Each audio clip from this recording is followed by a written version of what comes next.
Good morning all. My name is Venkatramanaya from Kendriya Vidyalaya Koraput, Bhubaneswar region. Welcome to class 10th mathematics. Through this video, you are going to learn about first chapter in mathematics class 10th, real numbers. In this video particularly, we are going to learn about fundamental theorem of arithmetic. What is fundamental theorem of arithmetic? Every composite number can be expressed as product of primes, and this factorization is unique apart from the order in which the prime factors occur. This is called fundamental theorem of arithmetic. For example, if you take a prime number, if you take a composite number, 20 is a composite number, it can be expressed as product of primes, means 20 can be written as product of prime factors 2 into 2 into 5. 20 can be written only in this way, 2 into 2 into 5. For example, if you take 10, 10 can be written as 2 into 5. If you take 8 can be written as 2 into 2 into 2.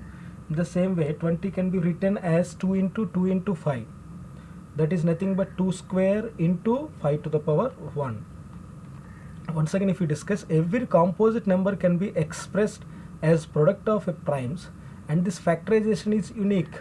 Means you can write 20 as product of prime numbers of these places only, means 2 into 2 into 5 only. You cannot write it as again 3 or 7 or 11. You cannot write in any another method except in these 2 2's and 1 5.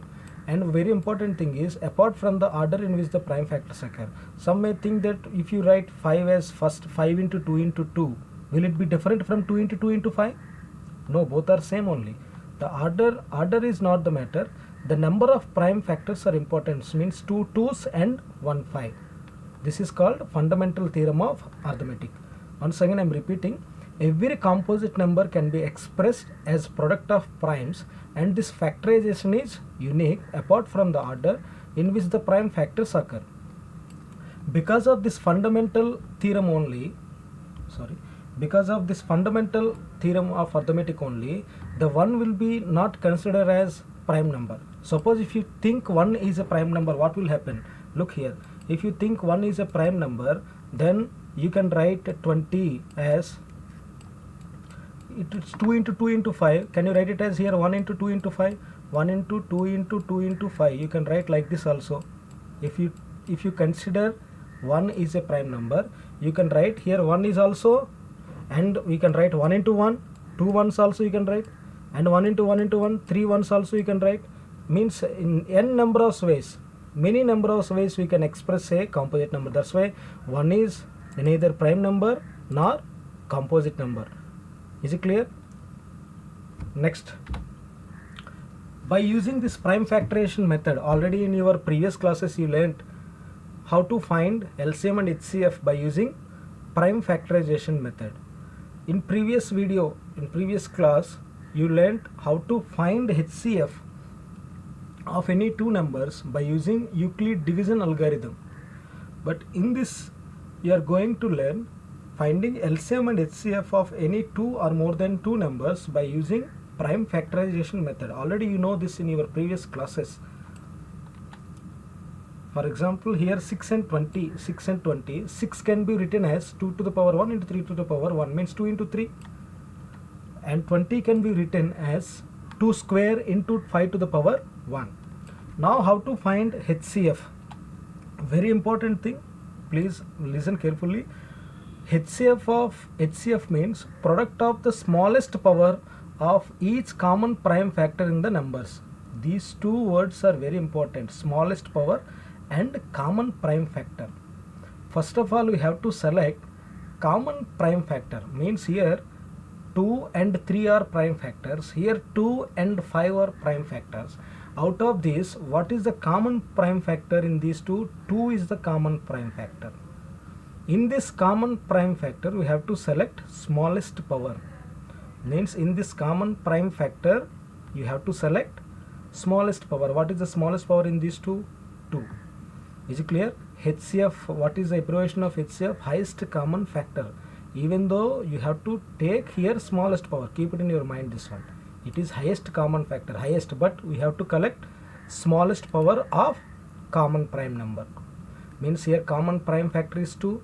Out of these two 2's, what is the common minimum smallest power? 1. So the HCF will be 2 to the power 1, that is nothing but 2. Now coming to LCM. LCM means product of the greatest power of each prime factor. Each prime factor. Here LCM means common prime factor, but here HCF means common prime factor, but LCM means each prime factor. Coming to here, how many prime factors are there for these two numbers? Here 2 and 3, here 2 and 5. Means total how many prime factors are involved in this 3 prime factors? Those are 2, 3, 5. Is it clear? Total there are 3 prime factors. Out of these 3 prime factors, what we have to select? Greatest power. Greatest power of each prime factor. Now for 2, what is the greatest power of prime factor? This prime factor 2. Next 3, what is the greatest power? 1. Next 5, what is the greatest power? 1.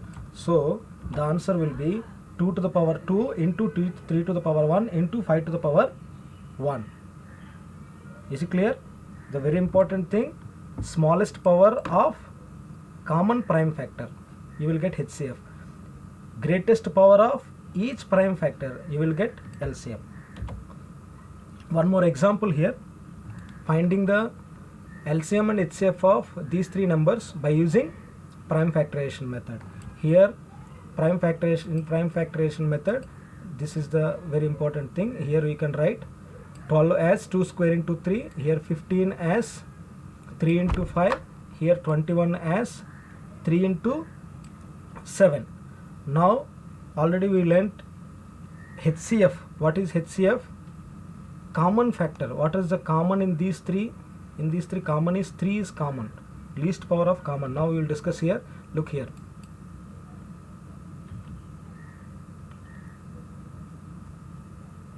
Look here. Here 12 means 2 square into 3, 15 means 3 into 5, 21 means 3 into 7. Here HCF means common. What is the common in all these 3? 3. For this 3, what is the least power? 1 only. Therefore HCF will be 3. Now coming to LCM, how many prime factors are involved in this one? 2, 3, 5, 7. There are 4 prime factors. For these 4 prime factors, highest powers we required. For 2, highest power is 2. For 3, highest power is 1. For 5, highest power is 1. For 7, highest power is 1. Therefore the LCM will be 2 square into 3 into 5 into 7. Clear? Next, small theorem. Just we need what is this theorem only, no need of explanation. Let P be a prime number. If P divides A square, then P divides A, where A is a positive integer. Once again, let P be a prime number. If you take any prime number, if that prime number divides A square, then that P divides A, where A is a positive integer.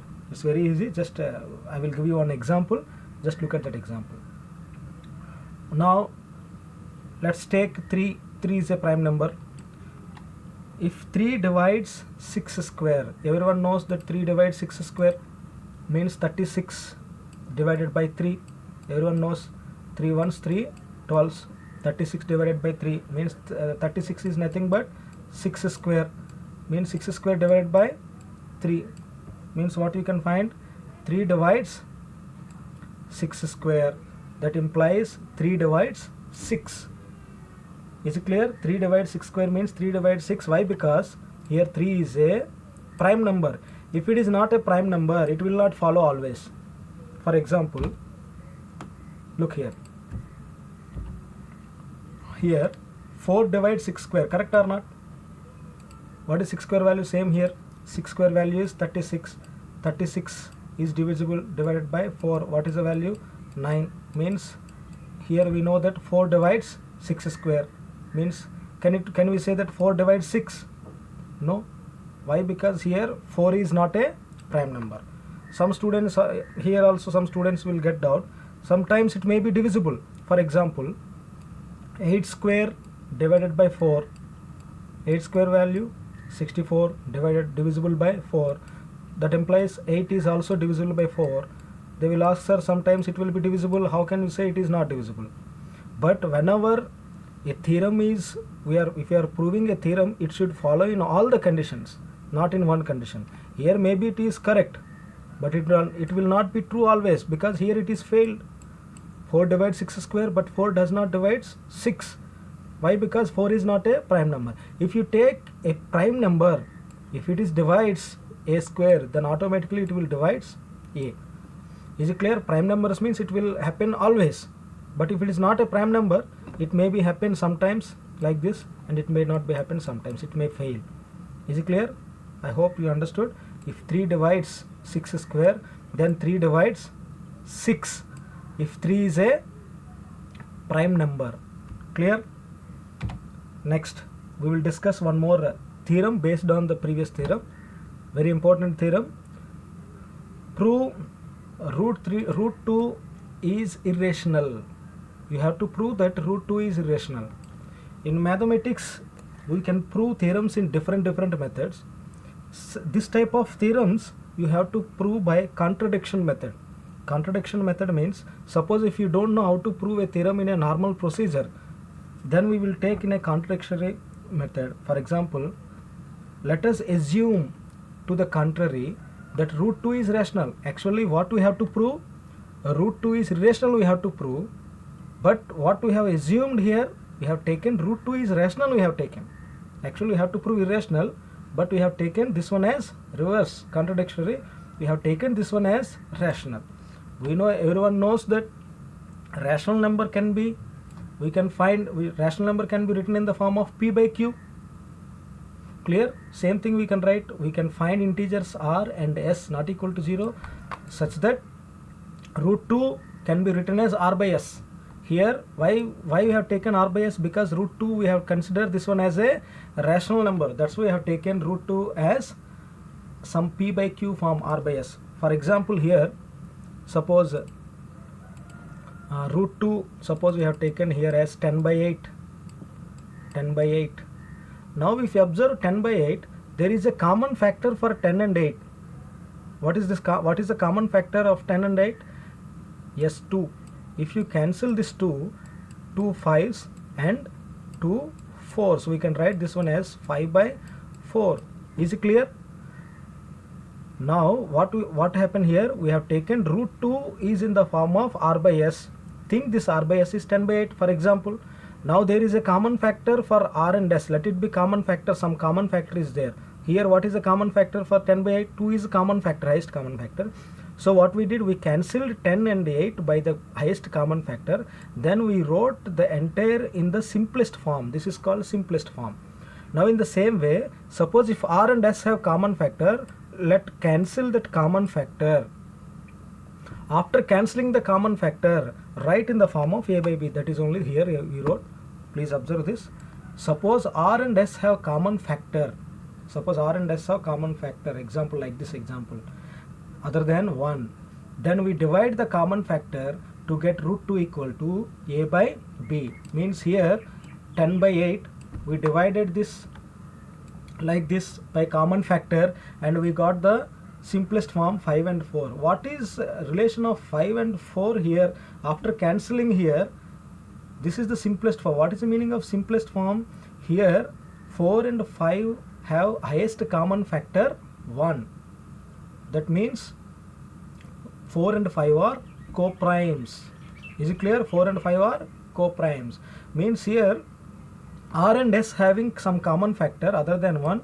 After cancelling that common factor, we got root 2 is equal to, it is in the form of a by b, where a and b are co-primes. Good. That is important.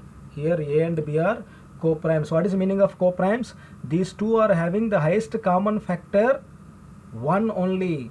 There is no other common factor other than 1. That is it clear? A and b are co-primes. Now next step, let us take root 2 equal to a by b. Root 2 equal to a by b. Now send this b left hand side. Then b root 2 is equal to a. Then see the same step I wrote here. B root 2 equal to a. then what we have to do, squaring on both sides. Both sides square it. Then what will come? Squaring on both sides and rearranging, you will get 2b square.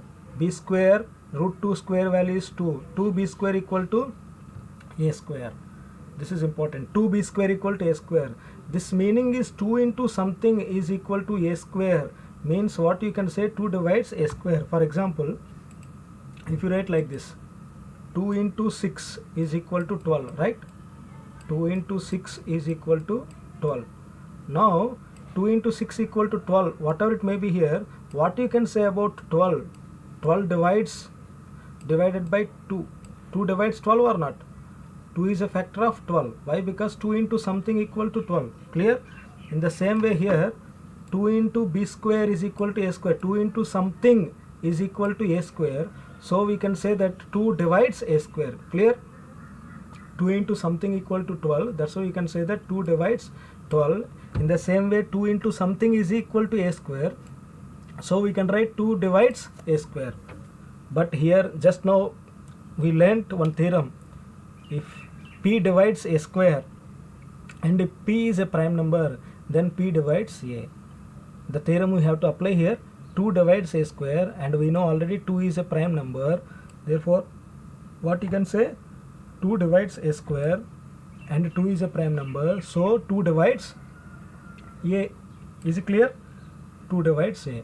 For example, suppose if you write here 2 divides, look here, 2 divides 10. Correct or not? 2 divides 10 means how you can write? 2 divides 10 means how you can write a relation between 2 and 10 here? Once think, if 2 divides 10 means how you can write relation between 2 and 10?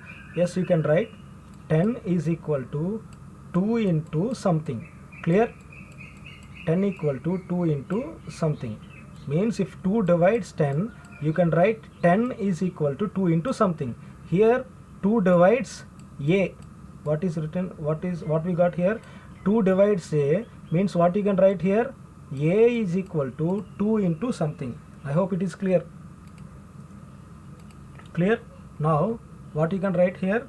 If 2 divides a, we can write it as a equal to, because 2 divides a, you can write as a equal to 2 into something. That 2 into that something value only we have taken as c. A equal to 2c for some integer c. Is it clear? Next step, here we know 2b square equal to a square, but here we got a value 2c. A value is 2c. Substitute this a value in this equation. Means in place of a, what we have to substitute here? 2c. Then what will come? Substituting the a, we get 2b square. Here already it is 2b square. 2b square is equal to, in place of a, what we have to substitute? 2c. 2c whole square means how much here? 4c square. Now what we have to do here next again? 2 2's cancel. If you cancel this one, what will come next step? B square is equal to 2c square. Is it clear? B square is equal to 2c square. Again observe here, b square is equal to 2 into something. B square is equal to 2 into something. Means what you can say about? Yes, means 2 divides b square. Next step we have to write here.